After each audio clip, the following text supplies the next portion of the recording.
Hello there, you're watching Bizworld. I'm Anita.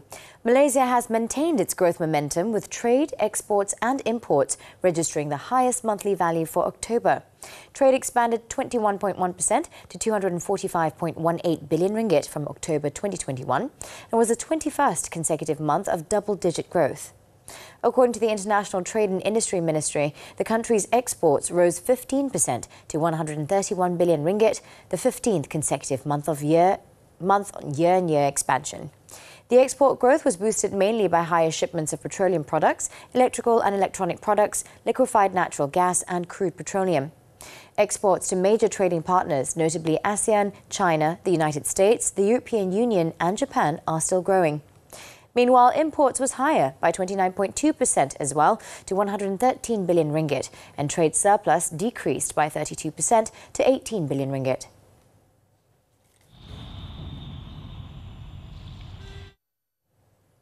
Hong Leong Investment Bank Research expects 2022 total industry volume, or TIV, to achieve 700,000 units, given the expected sustaining sales volume till year-end, as manufacturers accelerate production, imports and deliveries to meet the high order backlogs.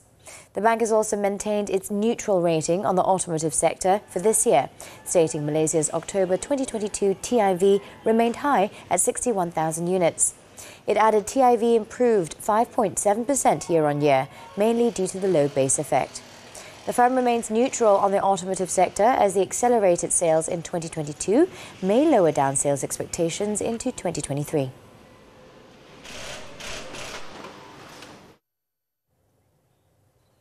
S&P Global Ratings expects the Malaysian banking sector's loan growth to stay at 5 to 6% in 2023 on the back of the country's economic stability, which will support the creditworthiness of Malaysian businesses and consumers. The firm said Malaysia's GDP is forecast to grow at 6.6% this year and an average of 4.5% over the next 3 years. It added that banks can also ride out rising asset quality risks, as solid capitalization and provisioning buffers could offset asset quality pressure. However, it noted that asset quality is expected to deteriorate and the industry's non-performing loans, or NPL ratio, will likely rise to 2.5 to 3% over the next 2 years. The firm also highlighted that property market risks should stay contained, although oversupply issues in the real estate market remain a structural challenge.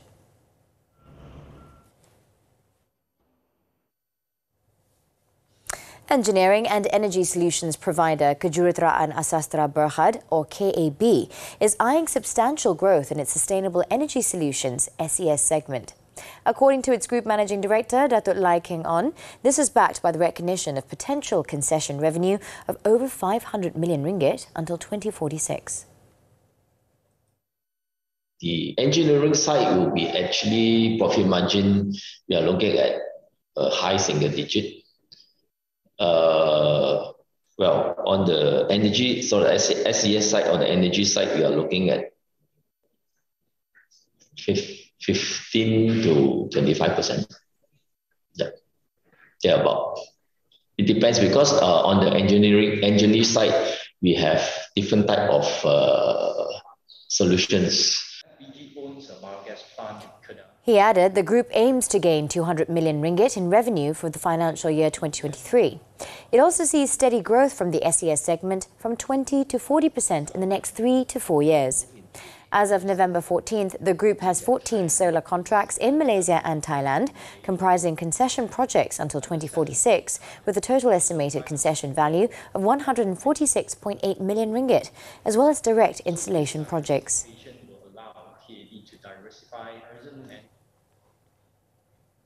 Complacency amongst board of directors, appointing the right CEOs and self-evaluation amongst the directors in Malaysia are the top 3 areas that need to be further improved.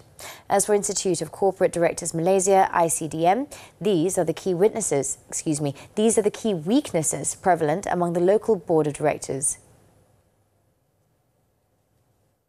You know, some feel you're in a mature enough industry or you're part of a big group and you don't have to speak up anymore. That's the worst thing a board director could think, right? You must speak up. You must speak up at any point, right?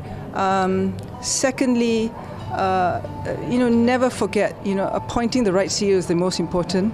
thing, for an important role for a board. And when you appoint that CEO, make sure you support him and make sure he or she succeeds in the job, right?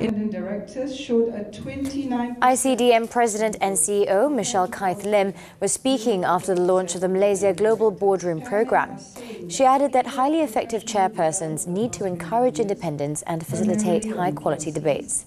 The role of the chairperson is highly skilled, and when it is performed well, it directly correlates to a better functioning board overall and better corporate outcomes.